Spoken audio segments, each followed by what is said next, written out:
Hello everyone, welcome back to my channel Concept of Physics by Anurag sir.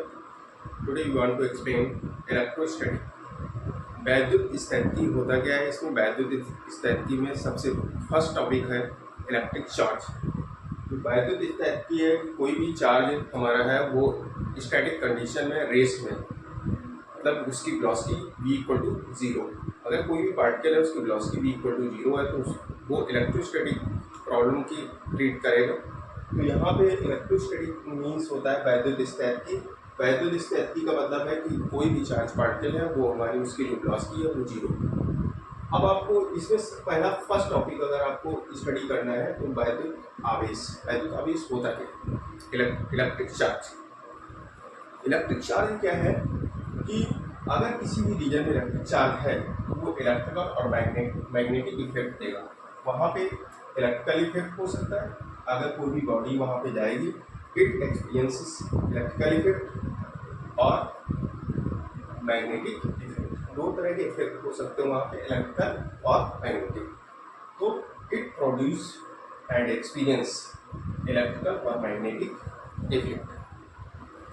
In general every atom is electrically neutral. कोई भी atom अगर उदासीन है, electrically neutral है। Electrically neutral means होता है number of electrons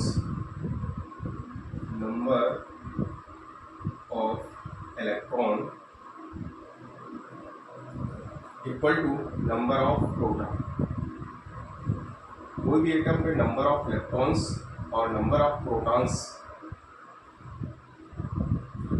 की संख्या अगर इक्वल है तो वो एटम हमारा इलेक्ट्रिकली न्यूट्रल होगा। मीन्स ऑर्बिटल में जो ऑर्बिट्स हैं उसमें नंबर ऑफ इलेक्ट्रॉन्स कहाँ पे होंगे? ऑर्बिट्स, डिफरेंट ऑर्बिट्स में नंबर ऑफ इलेक्ट्रॉन्स होंगे। और न्यूक्लियस में क्या होगा? Number of proton. न्यूक्लियस में प्रोटॉनों की संख्या और ऑर्बिट्स में इलेक्ट्रॉनों की संख्या अगर इक्वल है किसी भी एटम में, एटम के न्यूक्लियस में जो प्रोटॉन और उसकी एटम के ऑर्बिटल जो ऑर्बिट्स होती हैं, डिफरेंट ऑर्बिट्स, उसमें नंबर ऑफ इलेक्ट्रॉन्स अगर इक्वल है तो वो एटम इलेक्ट्रिकली न्यूट्रल होगा। अब आपको क्या करना, कोई भी एटम अगर इलेक्ट्रिकली न्यूट्रल है, number of protons number of electrons के इक्वल है, तो वो किसी तरह का अगर इलेक्ट्राइजेशन में या वैद्युत स्थिति में उसका कोई भी रोल नहीं। अब क्या करेंगे, उसी जो इलेक्ट्रिकली न्यूट्रल एटम है, इस इलेक्ट्रिकली न्यूट्रल एटम को इसकी न्यूट्रलिटी को डिस्टर्ब करेंगे। चार्ज अगर आपको क्रिएट करना है तो creating the charge particle can be created by the disturbing neutrality of atom. किसी भी चार्ज पार्टिकल को, अगर चार्ज पार्टिकल आपको क्रिएट करना है तो एटम की न्यूट्रलिटी को डिस्टर्ब करना है। अगर कोई भी एटम है, सपोज दैट ये एक एटम है और इस एटम में number of electrons means N equal to N। तो ये जो एटम होगा ये इलेक्ट्रिकली न्यूट्रल है।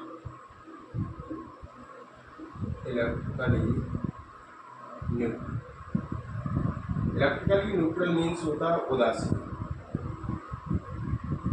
ये क्या है? उदासीन। उदासीन मतलब ये किसी तरह की कोई भी प्रक्रियाएं हो रही हैं इलेक्ट्राइजेशन की, उसमें किसी भी सपोर्ट नहीं करता, ये उदासीन है।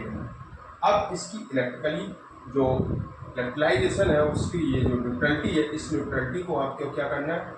डिस्टर्ब करना है। तो डिस्टर्ब, अगर न्यूट्रलिटी इसकी डिस्टर्ब होगी तो कोई भी एटम है अगर इसकी न्यूट्रलिटी को हम डिस्टर्ब करते हैं तो इसमें नंबर ऑफ इलेक्ट्रॉन्स और नंबर ऑफ प्रोटॉन्स की जो नंबर्स हैं उनको हमें चेंज करना होगा। अगर कोई भी एटम, अगर उसकी न्यूट्रलिटी को डिस्टर्ब किया आपने तो इस एटम में suppose that number of electrons is greater than number of proton. अगर किसी भी एटम पे इलेक्ट्रॉन गेन किया है एटम ने, इलेक्ट्रॉन उस पर ज़्यादा है, तो ये नेगेटिवली चार्ज हो जाए। कैसे चार्ज हो जाए? नेगेटिव एटम हो जाए। यहाँ पे इसमें चार्ज होगा नेगेटिव। सपोज दैट अगर कोई भी एटम आपने लिया है और उस एटम में नंबर ऑफ इलेक्ट्रॉन्स प्रोटॉन से less than number of proton, यहाँ पे क्या है, लॉस ऑफ इलेक्ट्रॉन। इस जगह पे क्या होगा, लॉस ऑफ इलेक्ट्रॉन। अगर लॉस ऑफ इलेक्ट्रॉन है तो ये पॉजिटिवली चार्ज होगा, पॉजिटिव चार्ज। एक जगह नेगेटिव चार्ज हो और एक पॉजिटिव चार्ज, ये है नेगेटिव चार्ज, नेगेटिव चार्ज। इस तरह से आप देख सकते हैं कि अगर कोई भी एटम है और उसमें हमें चार्ज पार्टिकल क्रिएट करना है, चार्ज पार्टिकल क्रिएट करने के लिए आपको पता है कि number of electrons number of proton के अगर इक्वल है तो वो न्यूट्रल एटम होगा।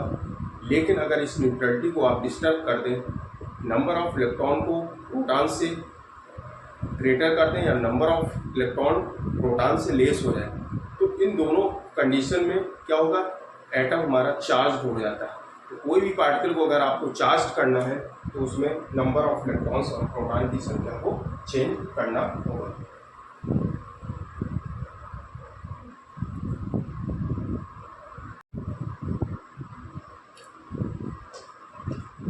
यहाँ पे न्यूट्रलिटी ऑफ जो इलेक्ट्रिकली न्यूट्रल एटम है, वहाँ पे नंबर ऑफ जो इलेक्ट्रॉन्स का नंबर है, number of electrons equal to number of protons. कोई भी एटम है, इस जगह ये एटम है और ये एटम इलेक्ट्रिकली न्यूट्रल है। कैसा है, इलेक्ट्रिकली न्यूट्रल, मतलब ये उदासीन एटम है। उदासीन एटम में number of electrons equal to number of protons. इसकी जो उदासीनता है उसको हमने क्या किया, बाय डिस्टर्बिंग द न्यूट्रलिटी, इसकी न्यूट्रलिटी को, जो ये एटम हमारा न्यूट्रल है, नंबर ऑफ इलेक्ट्रॉन्स प्रोटॉन के इक्वल है, तो इसकी न्यूट्रलिटी को हमने डिस्टर्ब किया। जब हमने इसकी न्यूट्रलिटी को डिस्टर्ब करेंगे तो दो तरीके से डिस्टर्ब कर सकते हैं, लॉस ऑफ इलेक्ट्रॉन करके और गेन ऑफ इलेक्ट्रॉन। इसके द्वारा अगर कोई भी एटम है उसमें लॉस ऑफ इलेक्ट्रॉन्स है, तो लॉस ऑफ इलेक्ट्रॉन्स का मतलब है, सपोज दैट यहाँ पे ये एटम आ गया, अगर इसकी न्यूट्रलिटी को हमने डिस्टर्ब किया है, इस एटम में लॉस ऑफ इलेक्ट्रॉन्स होंगे।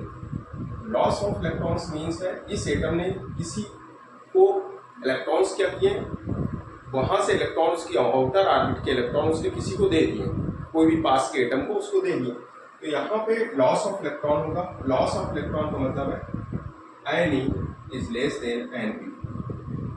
तो इट गिव्स, अगर लॉस ऑफ इलेक्ट्रॉन्स है then it gives positive charge. ये क्या देगा, positive charge, then it gives positive charge अगर लॉस ऑफ इलेक्ट्रॉन्स है। सपोज दैट यहाँ पे क्या है, gain of electrons. Suppose that कोई एटम आपने लिया है यहाँ पे और ये इसी एटम से इलेक्ट्रॉन रिसीव करता है, गेन कर रहा है, तो यहाँ पे जो नंबर ऑफ इलेक्ट्रॉन्स की संख्या है Ne is greater than Np, Ne is greater than Np। Gain of electrons gives the negative charge, negative charge. कोई भी एटम अगर पॉजिटिवली चार्ज है या नेगेटिवली चार्ज है, इसको ठीक से आपको पहचानना है कि कौन सा पॉजिटिव चार्ज है कौन सा नेगेटिव चार्ज है, तो उसके मास में डिफरेंस आ जाता है। क्योंकि जो एटम से इलेक्ट्रॉन ट्रांसफर हो जाएगा किसी दूसरे एटम पे, अगर कोई भी इलेक्ट्रॉन ट्रांसफर कर रहा है और दूसरा इलेक्ट्रॉन को गेन कर रहा है, तो एक पे लॉस हो रहा है, तो लॉस ऑफ इलेक्ट्रॉन जो होगा उसका मास गेन ऑफ इलेक्ट्रॉन से कम होगा। सपोज दैट अगर इसका मास हमने ले लिया m डबल डेस और इसका मास है सपोज दैट m, और इसका हमने मास दिया है मास m डेस, m डेस लिया है लॉस ऑफ इलेक्ट्रॉन का, m डबल डेस है मास उसका जो नेगेटिवली चार्ज एटम है, और m मास है न्यूट्रल एटम का। m मास किसका है, न्यूट्रल एटम के लिए। तो अगर लॉस ऑफ इलेक्ट्रॉन है, इसका मतलब क्या है कि न्यूट्रल एटम से जो इसका मास है m डैश जो होगा, यहाँ पे ये एटम, यहाँ पे N इक्वल टू तो Np है, लेकिन अगर ये न्यूट्रल एटम है तो यहाँ पे न्यूट्रल एटम का मास हम m ले लिए, तो m मास होगा और इसने क्या किया है, इलेक्ट्रॉन किसी को दे दिए हैं। उस समय जब ये न्यूट्रल था तब इस पर नंबर ऑफ इलेक्ट्रॉन्स की संख्या कुछ थी। अब इसने क्या किया है, अपने पास के किसी एटम को इसने इलेक्ट्रॉन को ट्रांसफर किया है, इसमें लॉस ऑफ इलेक्ट्रॉन हुआ है, तब ये पॉजिटिवली चार्ज हो गया। अगर पॉजिटिवली चार्ज है इसका मतलब इसका मास जो होगा वो न्यूट्रल एटम के मास से कम होगा, मिनिमम लेस देन होगा। Mass of the positive charge atom is less then mass of neutral atom. Neutral atom से क्या होगा, कम होगा। सेकंड केस, यहाँ पे क्या है, गेन ऑफ इलेक्ट्रॉन्स है। अगर कोई भी एटम इलेक्ट्रॉन को रिसीव कर रहा है, गेन कर रहा है, गेन ऑफ इलेक्ट्रॉन, तो गेन ऑफ इलेक्ट्रॉन के लिए क्या होगा, इसका जो मास होगा m डबल डैश, ये न्यूट्रल एटम के मास से ज़्यादा होगा, क्योंकि इसमें इलेक्ट्रॉनों की संख्या ज़्यादा हो गई है, इसलिए इसका मास इंक्रीज कर जाए। तो आपको ये बात समझ में आ गई होगी कि अगर कोई भी एटम हमारा पॉजिटिवली चार्ज है तो उसका द्रव्यमान कम होगा, मास उसका कम होगा। अगर कोई भी एटम नेगेटिवली चार्ज है तो उसका मास ज़्यादा होगा। तो पॉजिटिव और नेगेटिव चार्ज के लिए आप इस तरीके से भी डिफाइन कर सकते हैं, मास डिफरेंस से भी बता सकते हैं कि मास डिफरेंस हो जाता है। अगर लॉस ऑफ इलेक्ट्रॉन्स है तो मास मिनिमम होगा न्यूट्रल एटम से, अगर गेन ऑफ इलेक्ट्रॉन है तो मास मैक्सिमम होगा न्यूट्रल एटम से। तो मास से कंपेरिजन करके आप इसके लॉस ऑफ इलेक्ट्रॉन मतलब पॉजिटिवली चार्ज को और gain of electron means negative charge को डिफाइन कर सकते हैं। ये बहुत अच्छा मेथड है कि मास डिफरेंस करके आप किस तरीके से इस थ्योरी को समझ सकते हैं। अगर मास डिफरेंस करके आप समझेंगे तो बहुत अच्छे से समझ में आएगी फिजिक्स में। तो और एक ये एसेंशियल फीचर है मास का कि कोई भी चार्ज है वो चार्ज उसी जगह होगा जहाँ पे मास वाली बॉडी होगी, जिस पे द्रव्यमान होगा। अगर किसी बॉडी मास लेस बॉडी है तो वो चार्ज लेस बॉडी होगी, चार्ज उसी बॉडी पे होगा जिसका मास होगा। लेकिन चार्ज जहाँ नहीं होगा वहाँ ये जरूरी नहीं कि मास ना हो, द्रव्यमान हो सकता है किसी बॉडी पे, लेकिन ये एसेंशियल है कि कोई जिस बॉडी पे द्रव्यमान होगा वही बॉडी हमारी चार्ज बॉडी होगी। तो यहाँ तक का टॉपिक आप ले सकते हैं, इसका स्क्रीनशॉट।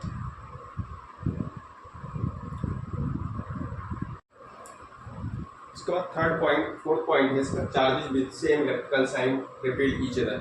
अगर कोई भी चार्ज है उस पर सेम इलेक्ट्रिकल साइन है, मीन्स अगर पॉजिटिव चार्ज है और पॉजिटिव चार्ज इस जगह पे है, तो पॉजिटिव चार्ज है, तो ये दोनों क्या करेंगे, एक दूसरे को रिपेल करेंगे।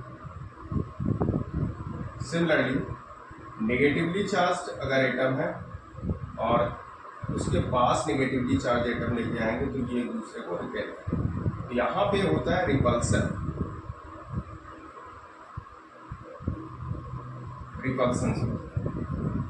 सिमिलरली यहाँ ये रिपल्सन का केस है, same charges with same electrical sign. अगर दोनों के साइन सेम है मीन्स सेम पोलैरिटी के चार्ज हैं तो वो एक दूसरे को रिपेल करते हैं, प्रतिकर्षित करते हैं।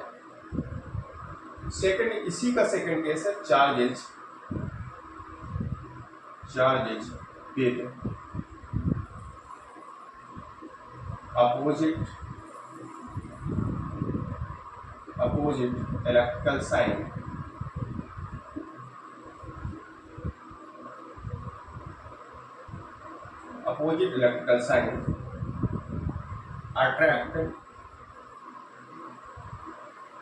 attract each other।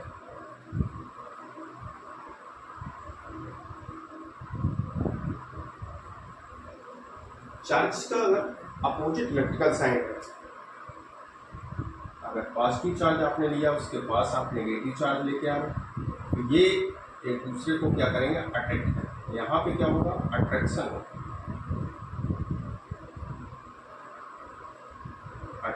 फोर्स की डायरेक्शन एक दूसरे की तरफ जाए।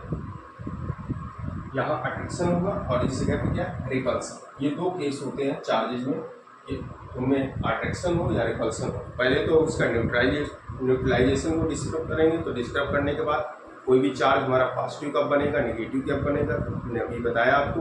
अब जो दो पॉजिटिव और नेगेटिव चार्ज आपके पास आ गए, वो पॉजिटिव चार्ज कब उनमें रिपल्सन होगा अगर सेम सेम चार्ज लेके आएंगे तो उनमें रिपल्सन होगा, अपोजिट चार्ज लेके आएंगे तो उनमें क्या होगा, अट्रैक्शन होगा। इसी तरह से जब कूलम्ब्स लॉ आप पढ़ेंगे तो उसमें अट्रैक्शन और रिपल्सन को हम डिफाइन करेंगे कि कब अट्रैक्शन होगा, कब रिपल्सन होगा। तो कूलम्ब्स लॉ में ये पता चलेगा, लेकिन इससे पहले आपको ये पता होना चाहिए कि सिमिलर चार्ज रिपल्सन होता है, सिमिलर चार्ज में क्या होता है, रिपल्सन, और जो अपोजिट चार्ज होते हैं वहाँ पे क्या होता है, अट्रैक्शन होता है।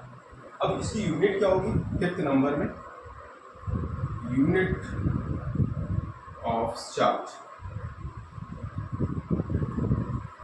चार्ज को जनरली हम Q से रिप्रेजेंट करते हैं। Q किसी बुक में कैपिटल Q से भी लिखा होगा, Q हो या कैपिटल Q हो। चार्ज की जनरल यूनिट होती है कूलम। चार्ज को किससे लिखते हैं, कूलम।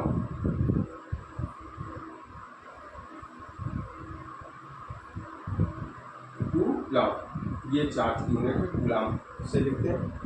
अब चार्ज को हम डिफाइन करते हैं, चार्ज जो होता है Q, जो धारा होती है electrical current Q/T, Q equal to होता है IT। I क्या करंट, और करंट को मेजर किससे करते हैं, एम्पियर से।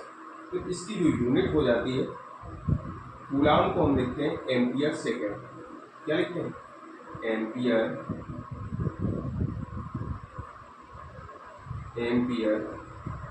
सेकेंड, ये कूलम की।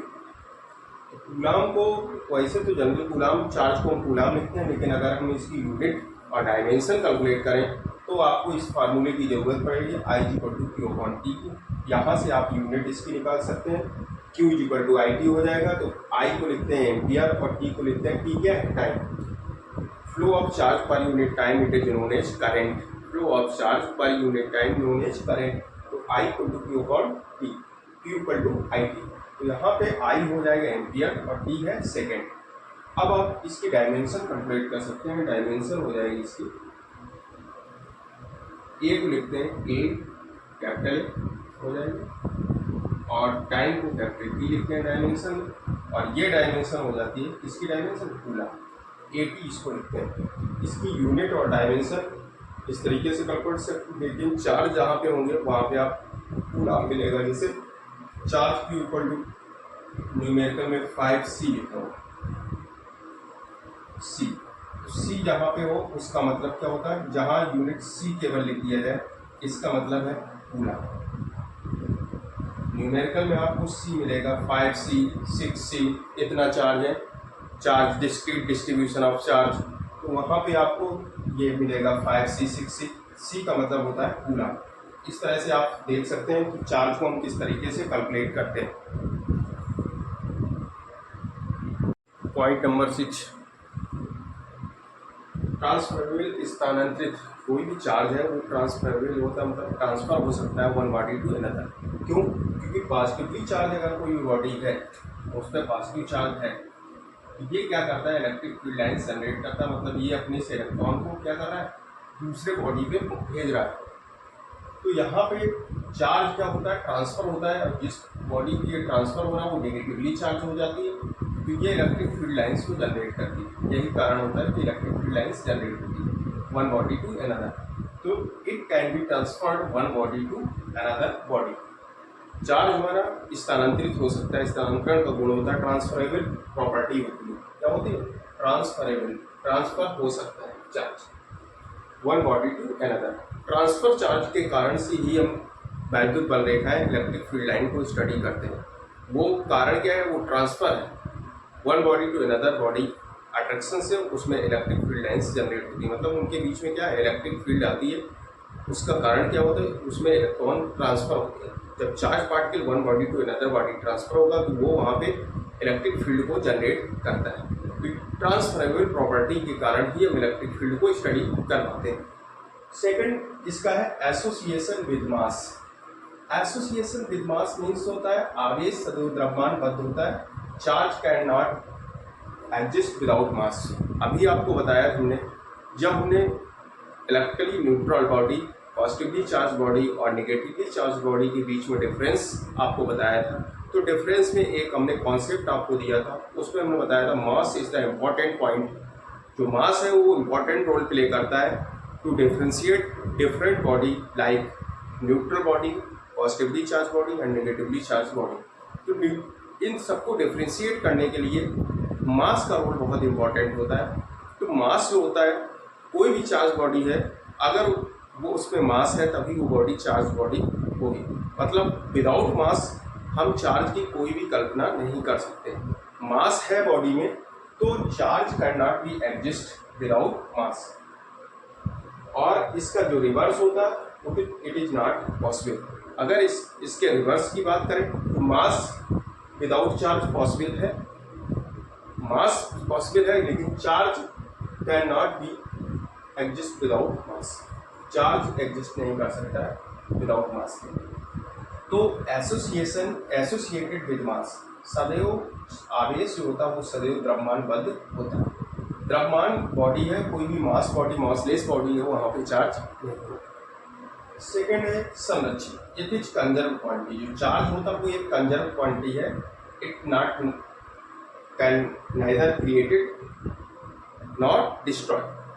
इसको आप ना तो किसी तरीके से उत्पन्न कर सकते हैं और ना ही इसका लॉस कर सकते हैं, किसी तरीके से इसका ह्रास भी नहीं होगा। It can neither be created nor destroyed, ना तो इसको उत्पन्न किया जा सकता है ना ही इसका लॉस किया जा सकता है। तो ये संरक्षी है, कंजर्व क्वांटिटी होती है। चार्ज जो है वो ट्रांसफरेबल है, एसोसिएशन विद मास है, कंजर्व है और इनवेरिएंट है। इनवेरिएंट होता है कोई भी वेलोसिटी पे डिपेंडेंट है कि नहीं है, तो वो invariant means independent velocity of the charge particle. Charge particle जो होते हैं वो वेलोसिटी पे इंडिपेंडेंट होते हैं, वेलोसिटी पे डिपेंड नहीं करते हैं। तो ये आपने 6 पॉइंट में, जो 6 पॉइंट है प्रॉपर्टी ऑफ चार्ज में, इसमें आपने एक डिफरेंट प्रॉपर्टी आपने पढ़ी कि चार्ज एक ट्रांसफरेबल प्रॉपर्टी होती है, एसोसिएट विद मास होता है और एक कंजर्व क्वांटिटी और इनवेरिएंट, वेग पे डिपेंडेंट नहीं होता। बहुत इंपॉर्टेंट है फॉर न्यूमेरिकल। चार्ज हमारा वेग पे डिपेंडेंट नहीं होता है, independent velocity of charge particle. ये इंपॉर्टेंट पॉइंट है जिसमें इस पॉइंट को आपको वाइवा में बहुत ज़्यादा एग्जामिनर पूछेगा कि आवेश जो द्रव्यमानबद्ध होता है, तो द्रव्यमानबद्ध होता है तो जरूरी है कि जहाँ पे द्रव्यमान हो वहीं पे आवेश होगा। अगर द्रव्यमान वाली बॉडी है तो क्या आवेश उसमें जरूरी आवेश होगा। तो यहाँ से आपको उसको एक्सप्लेन करने में आराम मिलेगा, क्योंकि चार्ज जो है, चार्ज में ये प्रॉपर्टी होती है कि वो एसोसिएट विद मास। चार्ज एक कंजर्व क्वांटिटी है, मतलब उसको ना तो आप खत्म कर सकते हैं ना ही उसको उत्पन्न कर सकते हैं। तो ये एक संरक्षी बल होता है, conserve quantity, it can neither be created nor destroyed. और वेग इंडिपेंडेंट क्वांटिटी होती है, वेग पे निर्भर नहीं करता है। ये पॉइंट आप देख सकते हैं, बहुत ही इंपॉर्टेंट पॉइंट है, इनको आप नोट कर लें। पॉइंट नंबर 7, कोई भी चार्ज है ये कब इलेक्ट्रिक फील्ड जनरेट करेगा और किस टाइम पे मैग्नेटिक फील्ड और कब इलेक्ट्रोमैग्नेटिक रेडिएशन देगा। चार्ज का ही रोल है, चार्ज से ही इलेक्ट्रिक फील्ड जनरेट होती है, चार्ज से ही मैग्नेटिक फील्ड जनरेट होती है और चार्ज ही हमारा इलेक्ट्रोमैग्नेटिक रेडिएशन देता है। तो इन सबको आपको समझना है। इलेक्ट्रिक फील्ड मीन्स होता है विद्युत क्षेत्र। ये चार्ज हमारा कब विद्युत क्षेत्र देगा, विद्युत क्षेत्र किस टाइम पे, और किस टाइम पे मैग्नेटिक मीन्स चुंबकीय क्षेत्र।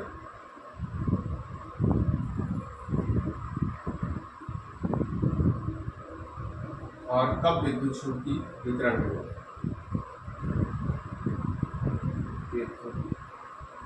चुंबकीय वितरण। इस चीज को आपको समझना है, बहुत ही इंपॉर्टेंट कॉन्सेप्ट है। और इस कॉन्सेप्ट को अगर समझ गए तो इलेक्ट्रिकल फील्ड और मैग्नेटिक फील्ड और इलेक्ट्रोमैग्नेटिक रेडिएशन में आपको डिफ्रेंशिएट करने में, उन दोनों में क्या सभी टर्म में डिफरेंस है, इलेक्ट्रिक और मैग्नेटिक और इलेक्ट्रोमैग्नेटिक रेडिएशन में, ये डिफरेंस करना आप सीख जाएंगे। तो देखते हैं क्या डिफरेंस है, चार्ज किस तरह से रोल प्ले करता है। कोई भी सपोज दैट हमने चार्ज ले लिया है, इसका कोई मतलब नहीं, हम यहाँ पॉजिटिव भी ले सकते हैं, नेगेटिव भी ले सकते हैं, तो कोई इसका रीजन नहीं। हमने एक यहाँ पे चार्ज लिया है और इस चार्ज की वेलोसिटी भी equal to 0, velocity equal to zero मतलब ये हमारा चार्ज किसमें, रेस्ट में, चार्ज इन रेस्ट। अगर कोई भी चार्ज है और उसकी velocity v equal to zero है, v equal to zero means rest, तो रेस्ट में कोई भी चार्ज पार्टिकल है तो ये केवल देगा only electric field, electric field E। ये क्या देगा, इलेक्ट्रिक फील्ड E को देगा। तो ये कौन सी घटना को एक्सप्लेन करता है, अगर कोई भी चार्ज पार्टिकल है v equal to zero rest condition में है तो ये किस फिजिक्स की कौन सी ऐसी ब्रांच है जिसको एक्सप्लेन कर रहा है, तो ये फिजिक्स की जो ब्रांच होती है उस ब्रांच को बोलते हैं इलेक्ट्रोस्टैटिक। जो आपने अभी यहाँ पे हेडिंग लिखी है इलेक्ट्रोस्टैटिक, वैद्युतस्थिति। चार्ज रेस्ट कंडीशन में कभी भी इलेक्ट्रोस्टैटिक के जितने भी पोर्शन आप पढ़ेंगे वहाँ पे चार्ज, पॉइंट चार्ज आप लेते हैं, आइसोलेटेड चार्ज ले रहे हैं, आइसोलेटेड कोई भी कंडक्टर आपने लिया है, तो वहाँ पे सभी के लिए वेलोसिटी v की वैल्यू जीरो होगी, तभी आप इलेक्ट्रोस्टैटिक पोर्शन को डिफाइन कर सकते हैं। तो इस जो चैप्टर आपने पढ़ रहे हैं इसका मतलब क्या है कि चार्ज हमारा इलेक्ट्रिक फील्ड जनरेट कर रहा है। इलेक्ट्रिक फील्ड जनरेट करने का मतलब क्या है, चार्ज की वेलोसिटी क्या है, जीरो है। अगर वेलोसिटी जीरो है तो वो इलेक्ट्रिक फील्ड देता है। इस बात को आपको बहुत अच्छे से समझना है। सेकंड पॉइंट, अगर v velocity is not equal to zero, कोई भी चार्ज पार्टिकल है वो गतिमान है, उसमें मोशन है, वेलोसिटी है, लेकिन उसकी वेलोसिटी क्या है, कांस्टेंट, नियत वेग से चल रहा है, वेलोसिटी इज कांस्टेंट। अगर वेलोसिटी कांस्टेंट है, नियत वेग से जा रहा है, तो ये गतिमान है, इसलिए ये इलेक्ट्रिक फील्ड के साथ साथ मैग्नेटिक फील्ड भी देगा, मतलब इलेक्ट्रिक फील्ड भी देगा और मैग्नेटिक फील्ड भी देगा। तो ये इलेक्ट्रोमैग्नेटिक घटना को एक्सप्लेन कर रहा है। तो जो भी अगर वैद्युत क्षेत्र है तो यहाँ पे प्लस Q चार्ज अगर लिया है और उसकी वेलोसिटी जीरो है तो वो इलेक्ट्रिक फील्ड को डिफाइन करता है। और अगर ये दोनों फील्ड इंक्लूड है उस टाइम पे पॉजिटिव चार्ज, वेलोसिटी क्या होगी, कांस्टेंट होगी, मतलब चार्ज हमारा गतिमान है लेकिन एक कांस्टेंट वेलोसिटी से मूव कर रहा है, तो वो चुंबकीय और वैद्युत क्षेत्र दोनों देता है। चुंबकीय क्षेत्र भी देगा और वैद्युत क्षेत्र भी देगा। ये दो क्षेत्र आप देख सकते हैं कि कांस्टेंट वेलोसिटी पे ही दोनों क्षेत्र देगा। तो इन दोनों को आप इलेक्ट्रिकल और मैग्नेटिक फील्ड देता है। अब लास्ट इसकी घटना है जिसको हम लोग इलेक्ट्रोमैग्नेटिक इंडक्शन, जब वैद्युत चुंबकीय प्रेरण पढ़ते हैं वहाँ पे हम एक्सप्लेन करेंगे। तो ये लास्ट जो होगा पॉजिटिवली चार्ज है और ये कब इलेक्ट्रोमैग्नेटिक रेडिएशन देगा, जब इसकी जो वेलोसिटी होगी इज नॉट कांस्टेंट, मतलब कोई भी चार्ज पार्टिकल अगर वेरिएबल वेलोसिटी से मूव करता है, वेलोसिटी क्या है उसकी, वेरिएबल है, वेरिएबल वेलोसिटी से अगर मूव करेगा चार्ज पार्टिकल तो वेरिएबल वेलोसिटी उसकी होगी, मतलब वेलोसिटी नियत नहीं है। वेग कोई भी चार्ज पार्टिकल वेग नियत नहीं है, वेग कभी चेंज हो रहा है, कभी तेज पार्टिकल जा रहा है या उसकी वेरिएशन है वेलोसिटी, वेलोसिटी उसकी कांस्टेंट नहीं। तो उस टाइम पे ये एक क्या करेगा, एक रेडिएशन देता है। तो यहाँ पे इलेक्ट्रिक फील्ड तो देगा और मैग्नेटिक फील्ड भी देगा, लेकिन इसके साथ साथ रेडिएशन एनर्जी भी देता है। क्या देता है, रेडिएशन एनर्जी, विकिरण ऊर्जा, रेडिएशन एनर्जी, विकिरण ऊर्जा भी देता है। ये तीन स्टेप हैं जो आपकी पूरी फिजिक्स की ब्रांच जो सेकंड पेपर है उसको एक्सप्लेन करती हैं। फिजिक्स की तो जितना भी आप पढ़ोगे ये तीनों घटना से बाहर आप नहीं पढ़ोगे। जो क्लास 12 का सिलेबस है वो सेकंड जो ब्रांच है फिजिक्स की उसमें, जिसमें इलेक्ट्रोस्टैटिक, मैग्नेटोस्टैटिक और इलेक्ट्रोमैग्नेटिक रेडिएशन आपको पढ़ना है। तो इसका कॉन्सेप्ट, बेसिक कॉन्सेप्ट ये है कि कोई भी पार्टिकल अगर इलेक्ट्रोस्टैटिक को आप स्टडी कर रहे हैं तो वहाँ पे क्या होगा, हमारा चार्ज पार्टिकल रेस्ट कंडीशन में होगा, वेलोसिटी v इक्वल टू 0 होगी, चार्ज पार्टिकल रेस्ट है तो इलेक्ट्रिक फील्ड देता है। मैग्नेटोस्टैटिक अगर आप पढ़ रहे हैं, मैग्नेटोस्टैटिक विद्युत चुंबकीय, मैग्नेटोस्टैटिक के केस में चार्ज पार्टिकल हमारा कांस्टेंट एक नियत वेग से गतिमान होगा। और अगर आप electromagnetic radiation, electromagnetic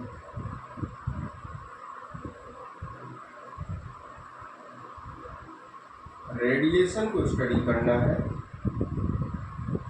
electromagnetic radiation को स्टडी करना है, तो थर्ड पॉइंट में आएंगे। उस पॉइंट में चार्ज पार्टिकल हमारा कांस्टेंट वेलोसिटी, इसका नियत वेग नहीं, वेरिएबल, ये कांस्टेंट नियत v is not equal to constant, ये नियत नहीं है। अगर वेग हमारा नियत नहीं है, वेरिएबल है, तो वेरिएबल में इलेक्ट्रिक फील्ड, मैग्नेटिक फील्ड के साथ साथ इलेक्ट्रोमैग्नेटिक रेडिएशन की एनर्जी जनरेट करता है, मतलब विकिरण ऊर्जा को उत्पन्न करता है। ये 3 तरह की स्टेप्स आपको बहुत अच्छे से समझनी है, जिससे आपको फील्ड को डिफ्रेंशिएट करने में कोई प्रॉब्लम ना आए। इसलिए आप इसका स्क्रीनशॉट जरूर अपने मोबाइल में रखें, जिससे आप समय समय पर उसको देखते रहें। जैसे जैसे चैप्टर आप स्टडी करेंगे आपको मिलेगा कि मैग्नेटोस्टैटिक जब आप पढ़ रहे हैं तो वहाँ पे कांस्टेंट टर्म का यूज होता है कि चार्ज पार्टिकल हमारा कांस्टेंट वेलोसिटी से मूव कर रहा है। जब इलेक्ट्रोमैग्नेटिक रेडिएशन आप पढ़ेंगे तब वहाँ पे चार्ज पार्टिकल को आप वेरिएबल वेलोसिटी से मूव कराएंगे। इस तरह से आप इलेक्ट्रोस्टैटिक, मैग्नेटोस्टैटिक और इलेक्ट्रोमैग्नेटिक रेडिएशन में डिफ्रेंशिएट कर सकते हैं कि कैसे ये डिफरेंस इसमें होते हैं। सब कुछ लॉजिक क्या है, motion of charge particle, rest electrostatic, motion constant है मैग्नेटोस्टैटिक, मोशन विद वेरिएबल है मैग्नेटोस्टैटिक रेडिएशन।